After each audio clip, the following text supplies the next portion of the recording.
책 읽는 자작나무.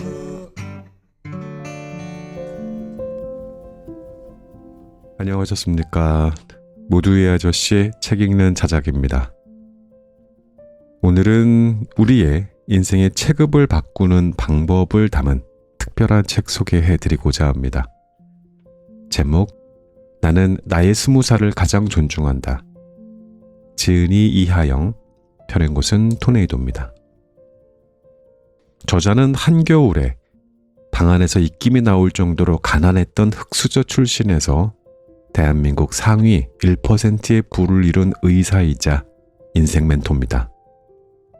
그는 어린 시절부터 수학과 물리를 좋아해서 포항 공과대학교에 입학했지만 우연히 연극 동아리에서 의사 역할을 맡으면서 새로운 꿈을 꾸게 됩니다. 20살. 그에게는 수중에 있는 몇천 원이 전부였지만 그는 재수를 결심하고 고등학생 과외를 병행하면서 결국 의대에 합격합니다. 졸업 후에 삼성 서울병원에서 전문의를 취득하고 10억 원의 빚을 지고 병원을 개원하며 수많은 고비를 넘겼습니다. 현재 그는 사람을 치료하는 의사를 넘어 사람의 삶을 치료하는 의료 인문학자로서 활발하게 활동 중이라고 합니다. 저자는 이 책에서 말을 통해서 많은 사람들한테 큰 울림을 주고 있어요. 왜 그럴까요? 그는 가난했던 시절에도 꿈만은 가난하게 꾸지 않았기 때문입니다. 새로운 꿈에 도전하기 위해서 다시 공부를 시작하면서 어떤 마음으로 어떻게 운명을 바꾸는지를 잘 알고 있었기 때문에 지금의 자신을 만든 20살의 나를 가장 존중한다고 말하는 것이거든요. 이 책은 그가 젊은 날에 가난과 뜨거운 노력을 부와 성공으로 바꾸기까지의 과정과 노하우를 담고 있습니다. 내 삶에 대한 확신이 극적인 변화의 시작이었다고 전하면서 그 방법을 구체적으로 알려주고 있어요. 대중과 멀어져라. 좋은 결과에 대한 당연함을 허락하라. 부정적인 생각을 바꿔서 이용해라. 역이용하라 등의 메시지를 전하면서 무의식을 감사, 부, 성공으로 바꿀 수 있도록 돕습니다. 저자는 또 인생을 운동 경기의 체급에 비유하면서요. 자신의 체를 만들어서 인생의 체급을 바꾸는 방법에 대해서도 안내하고 있어요. 저자는 당신의 체급은 무엇인가? 어떤 체급의 챔피언인가? 라는 묵직한 질문을 던지면서 각자가 가진 강점을 발견하고 그것을 활용해서 체급을 올리는 방법을 구체적으로 안내합니다. 또 이 책에는 몸으로 읽는 독서법, 시간, 공간, 인간을 리셋하는 비밀, 돈에 시간의 가치를 담아라 등등 저자만의 새로운 관점과 특별한 성장 방법이 가득합니다. 주목할 만한 것이 하나가 있는데 열심히라는 중독에서 벗어나라는 강렬한 메시지였습니다. 그는 열심히 대신 충실히 시간을 보내고 나아가 즐겁게 살면 최고라고 말하고 있어요. 여러분들의 20살은 어땠습니까? 그때의 나에게 아쉬움이 남는다면 이 책을 통해서 먼 훗날 미래의 당신이 지금의 당신을 가장 존경할 수 있도록 새롭게 시작해보는 건 어떨까 생각해봤습니다. 본문 살펴보고요. 클로징 때 다시 뵙겠습니다.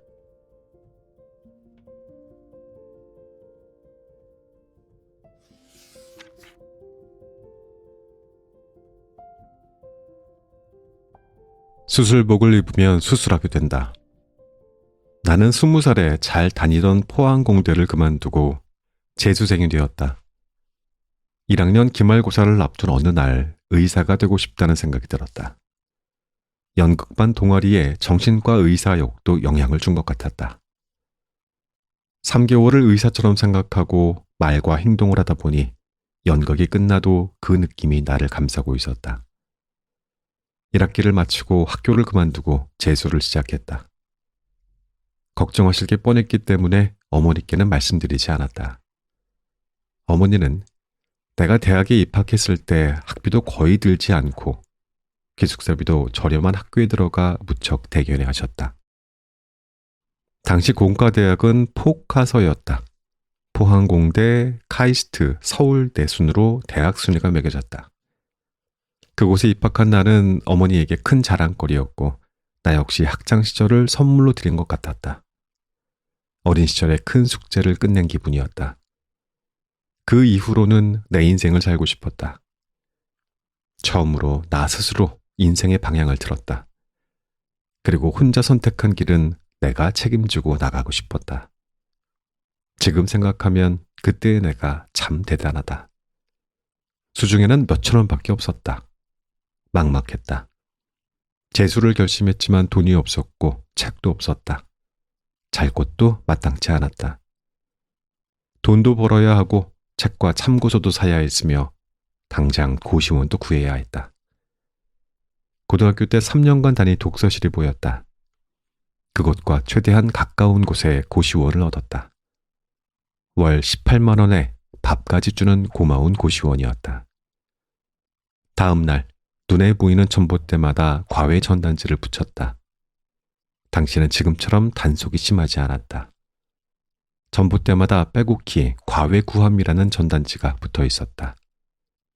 그 사이를 비집고 나의 삐삐 번호를 붙였다. 그리고 나는 국제시장으로 향했다. 당시 국제시장은 없는 게 없는 곳이었다. 대한민국에서 못 구하는 게 없을 정도로 다양한 물건들이 있었다. 나는 그곳에서 수술복 2벌을 샀다. 위아래로 헐렁하게 입을 수 있는 색이 바랜 청록색의 수술복이었다. 그리고 그 옆집에 가서 의사 이하영을 주머니에 새겨 넣었다. 그 옷을 입고 재수를 했다. 나는 추리닝을 입지 않았다. 재수하면 떠오른 그 옷 대신 나는 수술복을 입고 책상에 앉았다. 3년의 학창시절을 보낸 독서실 자리에서 수술복을 입고 재수를 시작했다. 그때의 내가 종종 떠오른다. 고시원에서 4시 50분에 일어나 책을 펴고 공부했다. 아침밥이 나오는 7시가 되면 조그마한 휴게실에 앉아 김치와 계란 프라이, 밥을 비벼 먹었다. 그리고 독서실에 앉아 12시간을 공부했다. 점심 먹을 돈은 없었다. 저녁 8시가 되면 과외를 하러 갔다. 고3 학생을 가르치며 나도 공부했다. 재수한다는 말은 도저히 하지 못했다. 학생들을 과외하며 같은 수능을 준비했다. 당시 독서실에서 수술복을 입고 공부하고 있으면 비슷한 또래의 재수, 3수생들이 말을 걸었다. 의사세요? 어느 병원에 계세요? 전문의 시험 준비하세요? 한국 사람들은 주변 사람들한테 관심이 많다. 그때마다 나는 답했다. 네, 맞아요. 대학병원에 있어요. 그러고는 수학의 정석을 펼쳤다. 나는 확신이 있었다. 내 삶에 대한 믿음. 10년 뒤 펼쳐질 의사 모습이 나에게 비치고 있었다. 그 모습을 가슴에 품고 공부했다. 매일 상상하며 지내다 보니 마치 그 모습이 어제 일처럼 느껴지기도 했다. 미래의 상상이 나의 기억으로 변하고 있었다. 미래를 기억하는 힘. 미래를 알 수 있는 알미 있다면 내가 원하는 모든 것을 이룰 수 있어요. 내가 한 유튜브 인터뷰에서 했던 말이다. 미래를 알 수 있으면 원하는 것을 진심으로 이룰 수 있다. 어떻게 생각하면 당연한 말이다. 하지만 그렇게 행동하는 사람은 잘 없다. 그래서 성공하는 사람은 소수인 것이다. 미래를 안다는 것이 무슨 의미일까? 그 알은 어디서 오는 것일까? 바로 기억이다. 무엇인가를 안다는 것은 그것에 대한 기억이 있다는 의미이다. 오늘 저녁에 어떤 메뉴를 먹었는지 아는 것은 그 시간에 대한 기억이 있기 때문이다. 알은 기억을 전제로 한다. 그래서 우리는 과거를 잘 알고 있다. 과거는 기억을 통해 인식되는 내면의 이미지이기 때문이다. 미래는 무엇일까? 미래는 상상을 통해 인식하는 마음속 이미지다. 상상이라는 도구를 통해 우리는 미래의 이미지를 펼쳐낸다. 내가 꿈꾸었던 삼성 서울병원의 인턴 레지던트 모습이 상상이다. 하지만 상상이 일상이 될 때 상상은 기억으로 넘어간다. 그러면 그 상상은 알미 되고 나에게 항상 느껴졌던 의사의 느낌은 나의 생각과 말과 행동을 바꾼다. 그것이 변화의 시작이다. 스스로 의사라 생각하는 일상은 말의 습관과 행동의 습관을 바꾸게 한다. 말과 행동이 바뀌면 그것을 만드는 생각도 바뀌게 된다. 습관화된 생각은 관성을 지니게 되고 늘 비슷한 생각으로 이어진다. 그 결과 나도 모르게 무의식적으로 행동하고 말하게 된다. 내면에 새겨지는 나도 모르게 하는 생각이 무의식에 각인된다. 무의식에 박힌 관념의 씨앗, 그 씨앗이 바뀔 때 미래가 바뀌게 된다. 미래를 알 수 있는 알은 바로 무의식 공간에서 이루어지기 때문이다. 분석 심리학의 대가 칼 융은 무의식을 의식화하지 않으면 무의식이 삶의 방향을 결정하고 우리는 이것을 운명이라고 부른다라고 했다. 결국 운명은 무의식이 결정한다. 더 구체적으로는 무의식에 각인된 관성화된 생각, 관념이 운명을 결정한다. 내면에 단단히 박혀있는 그 관념이 미래의 모습인 것이다. 그래서 우리는 그것을 고정관념이라고 부른다. 관념이 고정될 정도로 강하게 박히면 그 운명에서 벗어날 수 없다. 가난이 관념으로 박혀 있으면 늘 가난하게 산다. 가난의 대물림은 관념의 대물림에서 비롯된다. 가난한 일상이 자식들의 말과 행동에 영향을 주고 그 말과 행동이 생각의 습관을 만들기 때문이다. 습관이 된 생각, 관념은 또다시 가난의 조건과 환경을 펼쳐낸다. 그 가난은 사실 자신이 만들고 있다. 내면에 나는 가난한 사람이다 라는 관념이 씨앗처럼 뿌려져 있기 때문이다. 미래를 알 수 있는 알미 가난으로 물들어 있다. 어떤 일상을 살고 있는가? 내가 원하는 미래를 위해 일상에 어떤 변화를 주고 있는가? 사소한 말투, 일상적인 행동 하나가 미래를 이끌고 있다. 그 말과 행위가 습관이 되고 관성을 지닐 때 그 관념이 이끄는 삶을 살게 된다. 그래서 알미 삶인 것이다. 나의 알미 습관이 되고 그 습관이 모여 삶이 된다. 수술복을 입고 재수를 했던 그 일상이 의사가 된 미래를 당겨주었다. 미래를 기억하는 힘은 여기에서 시작되었다. 상상이 기억으로 넘어갈 때 우리는 우리가 원하는 모든 것을 이룰 수 있다. 미래에 대한 알미 생기기 때문이다. 10여 년 전 서울숲에 지어진 갤러리아 포레라는 아파트를 보았다. 서울숲 한가운데 우뚝 선 주상복합 아파트였다. 나는 그때 마음속 깊이 사진을 찍어두었다. 당시에 강남을 개원했었다. 그 누구의 도움도 없이 10억 원의 빚으로 시작했다. 나이 35살에 나의 자산은 빚 10억이었다. 주머니에 손을 넣어보니 카드 한 장과 몇만 원의 돈이 전부였다. 20살에 내가 생각났다. 손에 쥔 1,000원짜리 지폐 몇 장이 전부였던 그때가 떠올랐다.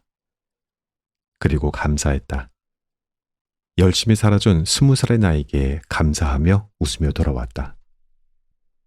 그 후 종종 서울숲에 들러 산책도 하고 조깅도 했다. 갤러리아 포레에 사는 친구들과 선배들을 만나 그곳에 생활도 들었다.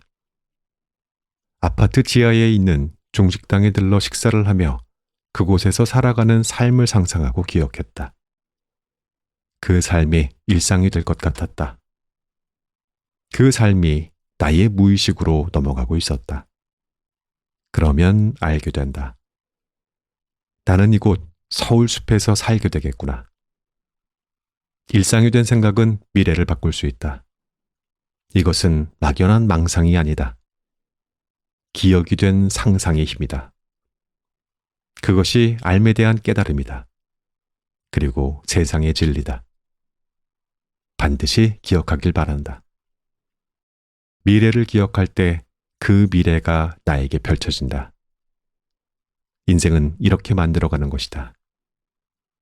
수술복을 입으면 수술하게 되는 것이다.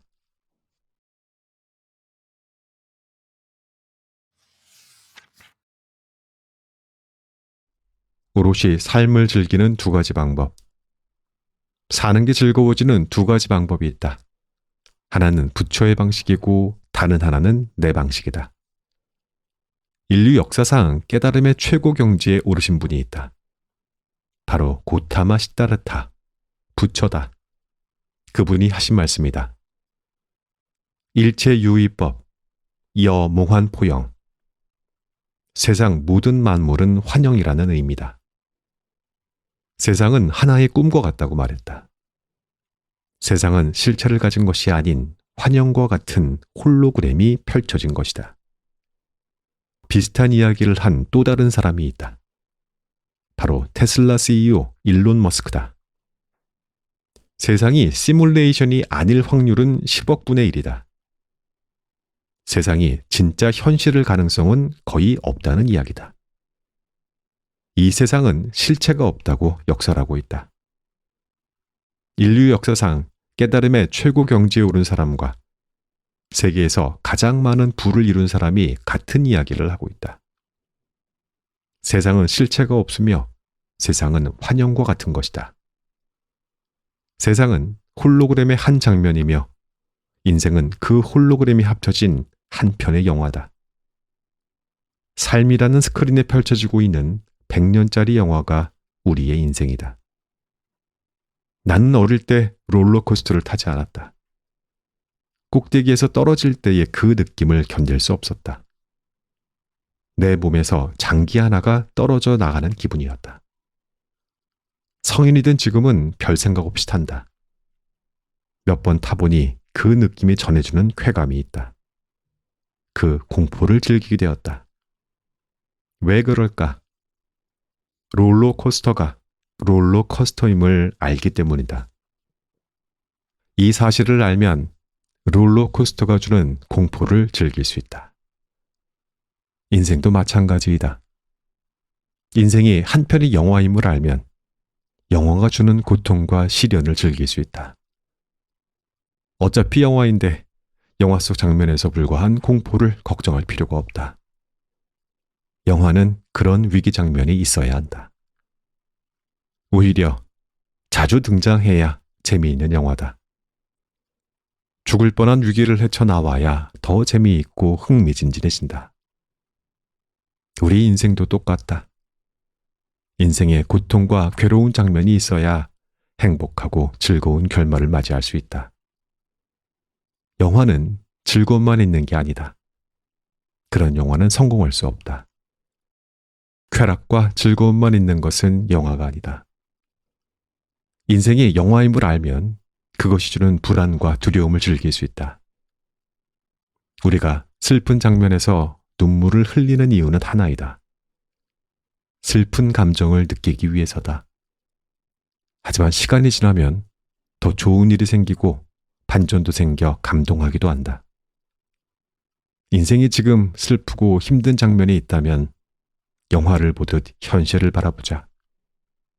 어차피 인생은 한 편의 영화일 뿐이다. 우리는 영화를 보듯 인생을 즐기면 그만이다.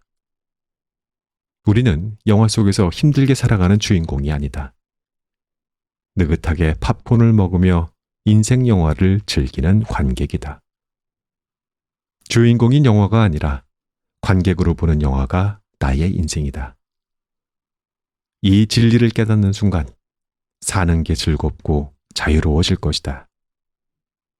이 깨달음이 어렵고 미신적인 것 같다면 또 다른 방식이 있다. 내 방식이다. 그냥 오늘의 당연함에 감사하면 된다. 그러면 사는 게 즐거워진다.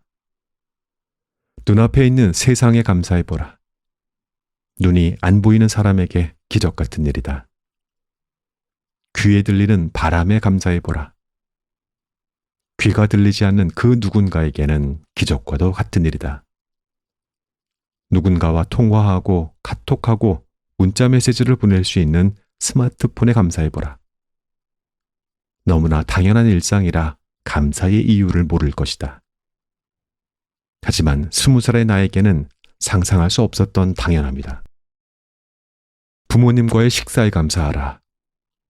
나는 어머니와의 한 끼 식사를 몇백억을 내서라도 하고 싶은 마음이다. 나에게는 기적과도 같은 일이다. 오늘의 당연함은 누군가에게 기적 같은 일이고 과거의 당신이 상상하지 못했던 일상이다. 그리고 미래의 당신에게도 꿈과 같은 일이 될 것이다. 오늘은 70살의 내가 그토록 원하는 48살의 하루이기 때문이다. 그 당연함에 감사해보라. 지금 주변을 둘러보자. 지금 당연하게 누리는 것들은 10년 전 꿈꿔왔던 것들이다. 당시에는 상상하지 못했던 것들을 당신이 소유하고 있을 것이다.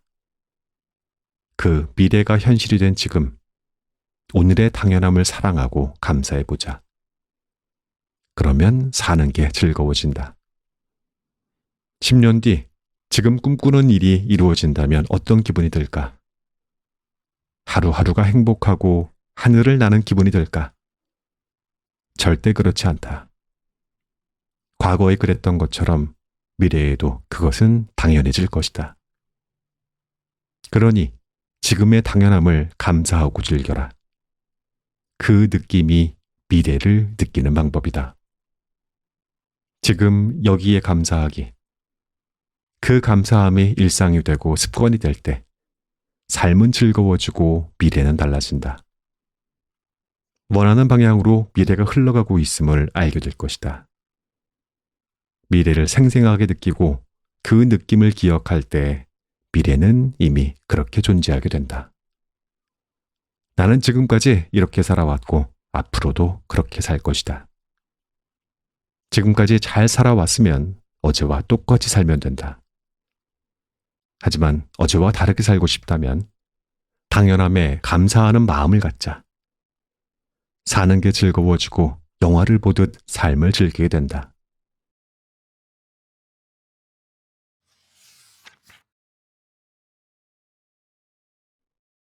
친구가 발목을 잡을 때 취업정보 전문업체 잡코리아는 2020년 직장인 596명을 대상으로 경조사비 관련 조사를 한 결과 직장인들은 한 달 동안 평균 15만 9천 원을 경조사비로 예상했다. 직장인들이 지출하는 경조사비로는 직장 동료 결혼식 축의금으로 5만 원을 적정 액수로 생각했다고 밝혔다. 성별에 따른 금액을 살펴보면 남성이 17만 2천 원, 여성이 14만 7천 원으로 남성이 여성보다 평균 2만 5천 원 정도 경비가 더 높았다고 한다. 당신은 친구 경조사비로 얼마를 쓰는가? 5만 원, 10만 원, 20만 원, 아마 이 정도 수준일 것이다. 그럼 축의금을 정하는 기준은 무엇인가? 아마도 상대에게서 받은 금액일 것이다. 적어도 받은 만큼 주게 된다. 친밀도도 중요하다. 얼마나 친한가에 따라 금액이 달라진다. 업무적인 연결성도 금액에 영향을 미친다. 내 사업에 대한 기여도 역시 무시할 수 없다. 미래에 대비하는 예비비의 목적도 있다. 주는 만큼 받기에 미리 적립하는 개념이다. 그런데 한 가지 궁금한 점이 생긴다. 우리는 왜 친구가 되었을까? 당신의 친구가 왜 친구가 되었는지 고민해 본 적이 있는가? 한번 생각해 보자. 우리에겐 학창시절이 있었다. 초등학교, 중학교, 고등학교 시기이다. 학창시절 친구는 같은 학교에 나이가 똑같고 성별도 같았다. 사는 곳도 비슷했다. 비슷한 지역에 사는 학생들이 같은 학교에 배정되어 친구가 되었다. 물론 예체능이나 특수 목적의 학교도 있었지만 대부분은 동네 친구가 학교 친구였다. 지역적 동질성이 학창 시절의 친구 특징이다. 대학을 가면 다르다. 대학은 지역적 동질성이 아닌 성적의 동질성으로 만난다. 각 과별로 성적 편차는 있지만 성적이 비슷한 애들끼리 학교에 모인다. 그리고 몇 년을 친구로 지내고 졸업을 한다. 사회생활을 하면서는 업무적 동질성이 중요해진다. 직군별, 직업별로 친구를 만나게 된다. 직장 동기, 동종업계 친구, 경쟁 회사 혹은 동갑 혹은 비슷한 나이대의 선후배가 친구가 된다. 보통의 결혼 적령기가 3, 40대임을 감안하면 이 시기의 친구가 축의금을 가장 잘 챙기게 된다. 자주 보고 매일 점심을 먹고 저녁에 술자리를 하는 사회 친구가 어느덧 나의 베스트 프렌드가 되기 때문이다. 그러다가 결혼을 하고 4, 50대가 넘어가면 또 달라진다. 이제는 경제적 동질성이 친구를 나누는 기준이 된다. 경제적인 위치가 비슷한 사람끼리 만나게 된다. 잔인하지만 사실이다. 같은 리그의 사람을 만나는 게 어느 순간 편해진다. 비슷한 운동을 하고 사회적 관심사도 비슷하며 취미 생활도 공유한다. 비슷한 레벨의 차를 몰고 자식들의 학군도 비슷하며 자식들의 성적도 비슷하다. 모임 장소도 비슷하고 말과 행동도 닮아간다. 그리고 그 시기를 지나 노년이 되면 이제는 건강의 동질성이 중요해진다. 건강한 사람끼리 모이는 것이다. 등산을 같이 하고 운동도 같이 하며 술도 같이 하기에 적절한 건강을 유지하는 사람이 친구가 된다. 우리가 일반적으로 겪는 친구의 변화 과정이다. 물론 개인적으로 기억하는 과거의 베프가 있을 수 있다. 힘든 시간을 보낸 친구가 베프가 될 수 있다. 과거의 추억을 간직한 채 1년에 한 번씩 안부를 묻는 베프가 있을 수 있다. 하지만 내가 아플 때 내 옆에 달려올 수 있는 친구는 그 친구가 아니다. 매일 점심을 같이 먹는 직장 동료, 어제 나와 술 한잔 마신 지인, 매일매일 카톡을 하는 친구가 여러분 앞에 약이라도 사올 친구가 된다. 나와의 동질성, 결국 끼리끼리 만나는 것이다. 비슷한 사람들끼리 지내는 게 친구다. 그 비슷함의 항목은 달라지지 않지만 본질은 변함이 없다. 친구는 나와 비슷해야 한다. 문제는 여기서 시작된다. 당신은 성공을 꿈꾸며 나아지고 싶다. 지금보다 여유롭게 살고 인정도 받으며 인생을 업그레이드하고 싶다. 경제적으로 부유하고 사회적으로는 명성을 쌓으며 여유로운 인생을 살고 싶다. 안 부자인 지금에서 부자인 내일로, 부자인 내일에서 찐 부자인 미래로 거듭나고 싶다. 늘 똑같은 나, 과거의 동질성에서 나는 벗어나고 싶다. 문제는 이 지점이다. 친구는 내가 자신과 달라지는 것을 원치 않는다. 끼리끼리의 동질성에서 벗어나고 싶기 때문이다. 늘 자신의 곁에서 자신과 비슷하길 바란다. 경제적으로 비슷하고 관계적으로도 비슷하며 생각과 말과 행동도 비슷하기를 바란다. 그게 친구이기 때문이다. 이때 친구는 나의 성장을 위협으로 받아들이게 된다. 성장한 친구는 나와 달라지기 때문이다. 친할 친과 옛 구를 사용하는 친구의 한자어가 알려주고 있다. 직역하면 친한 옛 것이다. 친구는 과거를 향한다. 과거의 모습과 지금 모습이 변치 않기에 우리는 서로를 친구로 받아들인다. 삶의 큰 허들이 친구가 되는 이유이다. 미래를 향하는 나와 과거에 머무는 친구, 이 간극과 차이가 우리를 여기에 머물게 한다. 친구의 조언이 성공을 위한 발판이 아니라 내 발목을 잡는 손이 된다. 뿌리쳐야 하는 가장 강력한 허들이다. 친구가 허들이 될 때 성장한다. 나는 학교를 졸업하고 서울로 왔다. 2002년 2월 동계올림픽이 한창인 시기였다.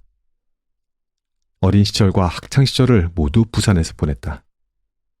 그동안 내 곁에서 응원하고 격려해준 친구들이 다 부산에 있었다.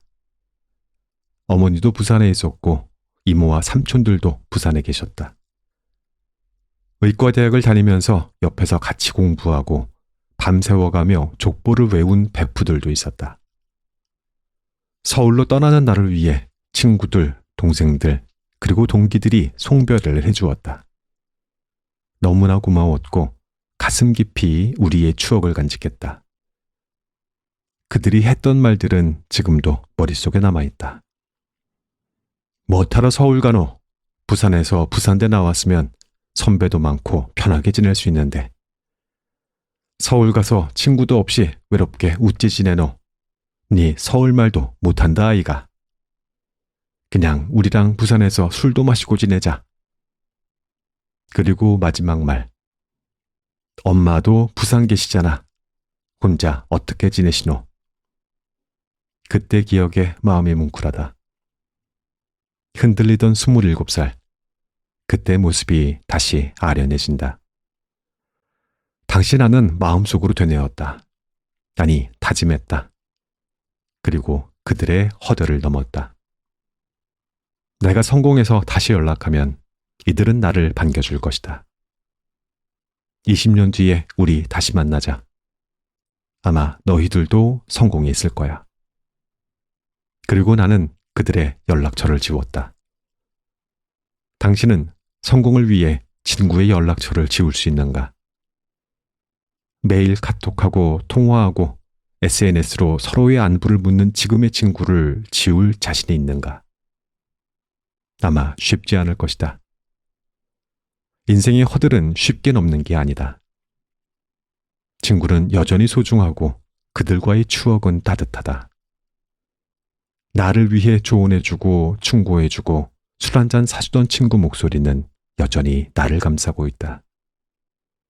그 내면의 목소리가 망설이게 하지만 명심해야 할 부분이 있다.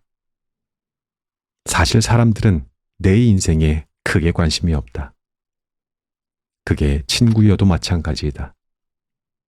중요한 것은 자기 자신이다. 세상에서 가장 소중한 사람은 바로 자신이다. 그리고 한 가지 비밀이 있다. 친구는 자신보다 더 잘된 친구에게 관심을 가진다. 이것은 살면서 알게 된 세상의 진실이다. 당신도 깨닫게 될 것이다. 48년을 살면서 나도 많은 친구가 있었다. 학창시절, 대학교, 사회, 병원, 취미, 방송 등 지나온 시절만큼 다양한 분야에서 친구를 만났다. 지인도 있고 친구도 있고 베프도 있다. 하지만 나는 알고 있다. 친구와 멀어져도 내가 잘 되어 있으면 친구들은 나를 찾아온다. 그리고 내 마음속에 추억을 간직하면 10년 만에 연락해도 우리는 친구로 지낼 수 있다. 그게 세상의 이치다. 그러니 친구 허들에 얽매이지 말고 당신의 세상을 위해 결심해라. 그리고 미래를 위해 발목을 잡은 친구 손을 떨쳐내라. 나도 그랬다. 그러니 당신도 할 수 있다. 친구가 허들이 될 때 당신은 이미 성장하고 있다. 20년 전 연락을 끊은 그 친구들은 지금 어떻게 지내고 있을까? 우리는 1에서 2년에 한 번씩 제주도에 골프를 치러 간다. 메뉴가 삼겹살에서 소고기로 변해 있지만 이제는 서로의 허들을 넘어 더 높은 곳에서 잘 지내고 있다. 그러니 너무 걱정하지 마라.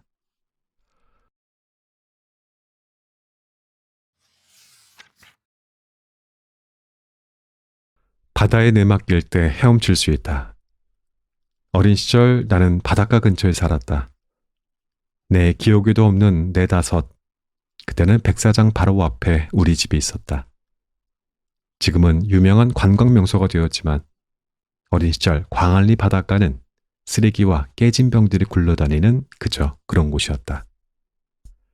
그곳은 나의 놀이터이자 일터였다.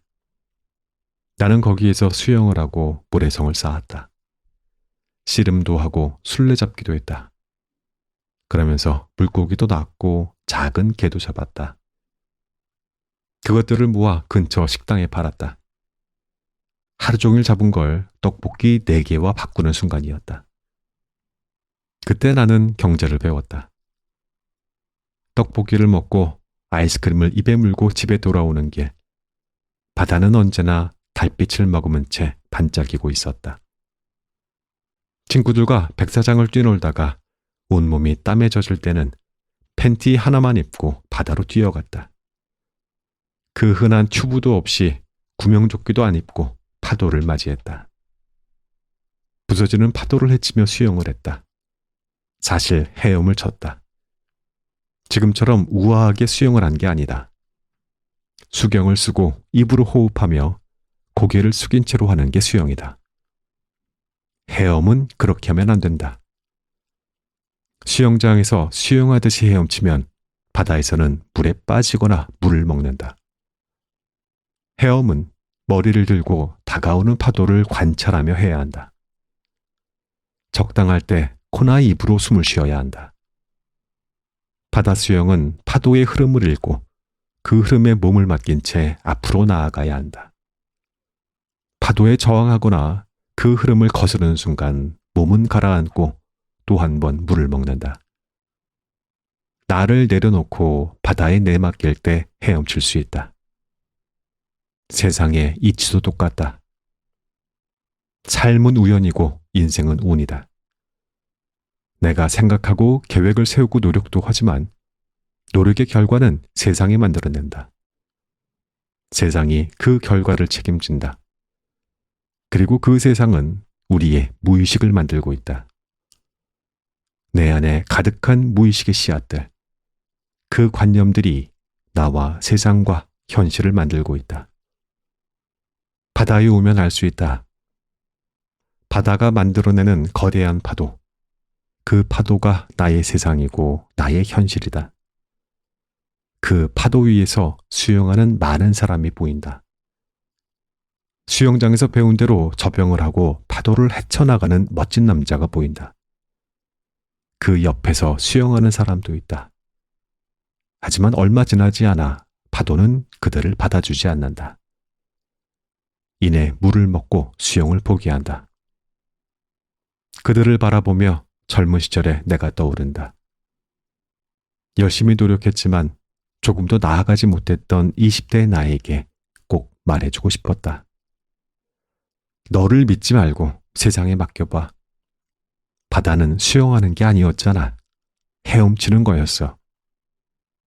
쉬지 않고 흔들리는 바다를 통해 우리 삶을 통찰해본다. 늘 변하는 인생처럼 바다도 같은 모습을 보인 적이 없다. 하지만 그 모습은 파도의 모습일 뿐 본질의 바다는 늘 고요하고 조용히 그 자리에 있었다.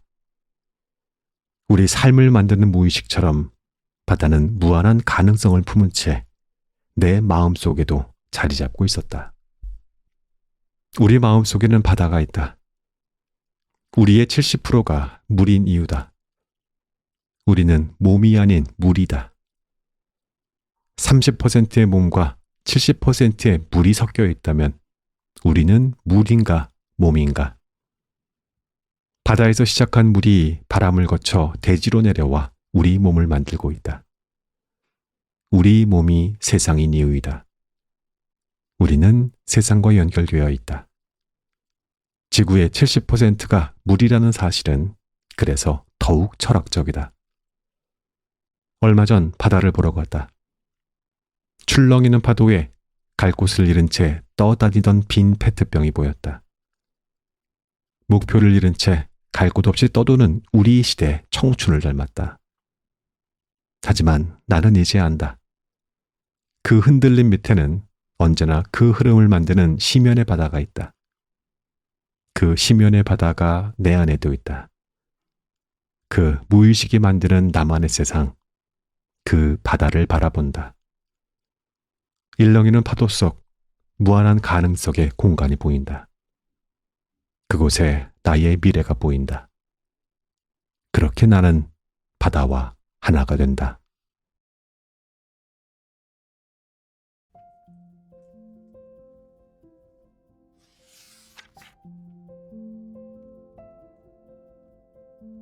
이 책의 낭독은 여기까지 하겠습니다. 처음 읽어드렸던 내용 함께 다시 살펴보고 싶었어요. 수술복을 입으면 수술하게 된다 편이었는데요. 여기에서 저자는 미래를 기억하는 힘에 대한 이야기를 하고 있었어요. 일체유심조라는 불교 경전에서 나온 말이 있잖아요. 세상의 모든 것은 마음이 지어낸다라는 뜻이었는데 이 말이 의미하는 바는 우리의 무의식 속에 깊은 곳에 자리 잡은 생각들이 우리의 현실을 만든다는 거였습니다. 생각은 씨앗과 같아서 무의식 속에 심어진 생각의 씨앗이 자라서 우리의 현실이 됩니다. 예를 들어서 가난한 마음을 심으면 가난한 현실이, 부유한 마음을 심으면 부유한 현실이 펼쳐진다는 것이죠. 생각이 현실을 만든다라는 믿음은 단순히 긍정적인 사고를 넘어서 무의식 속에 깊이 자리 잡은 관념을 바꾸는 것에 있습니다. 부정적인 생각을 긍정적으로 바꾸면 그 생각이 우리의 현실이 될 거라는 확신을 가지고 실천을 해야 한다는 거예요. 생각은 말과 행동을 이끌고요. 결국 새로운 현실을 창조합니다. 다시요. 생각은 결국 나의 말이나 나의 행동에 영향을 미치겠죠.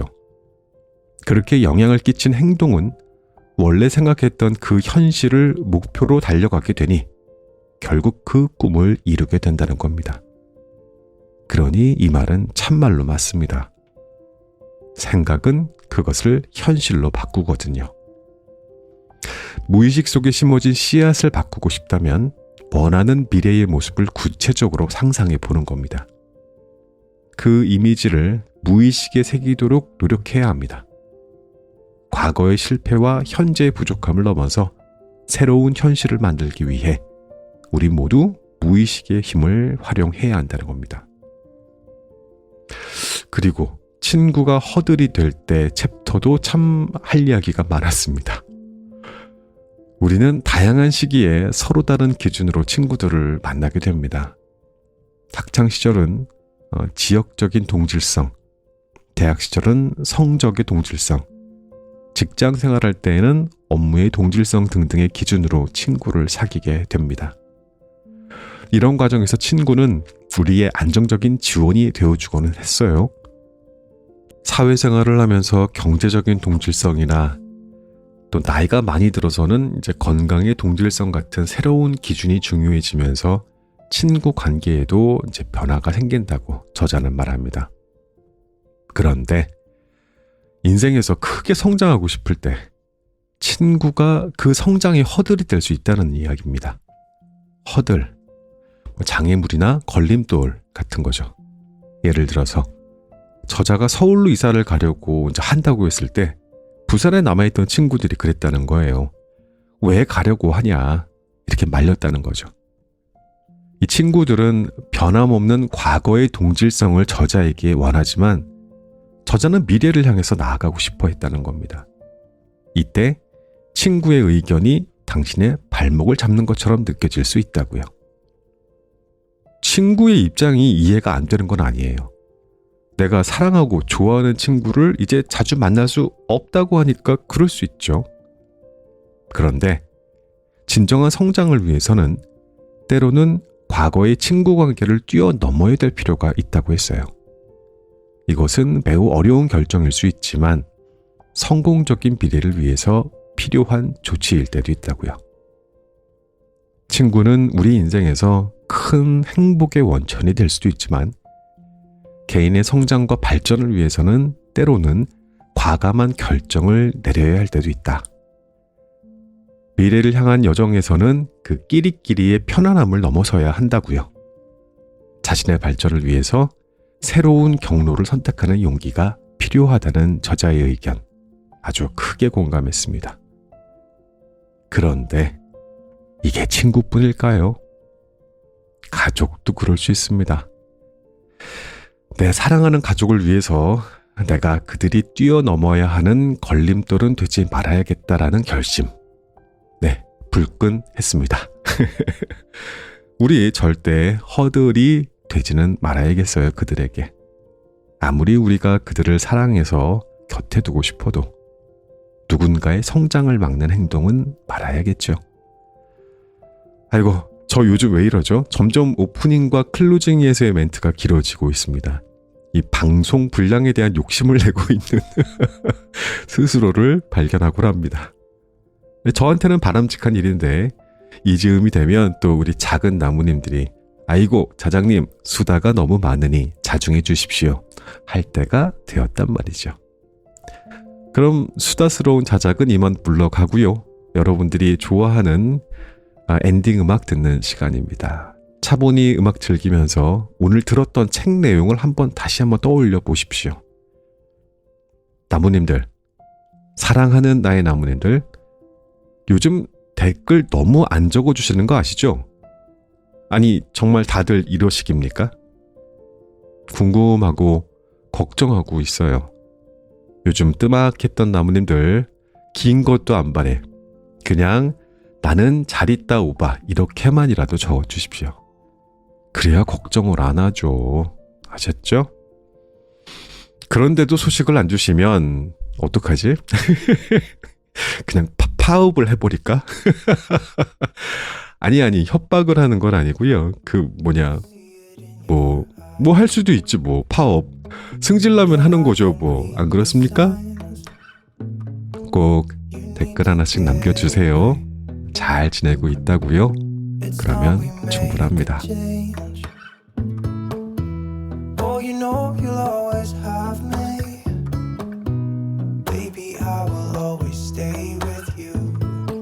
So put your trust in me. We'll work it out, you'll see. If we get in a car and drive someplace far, yeah, we could go for a ride. The two of us, we don't have to stop. Baby, let's go for a ride. You and I, let us run away. We can go where we want. I'll have your back if you'll have mine. You and I wanna leave everything behind. If you wanted to, promise you we will be alright. If it's you and I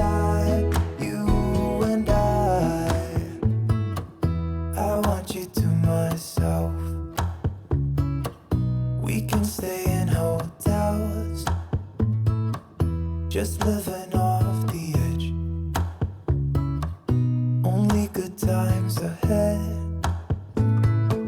So let me put a smile upon your face. Maybe make your worries go away. So put your trust in me. We'll work it out, you'll see. If we get in a car and drive someplace far,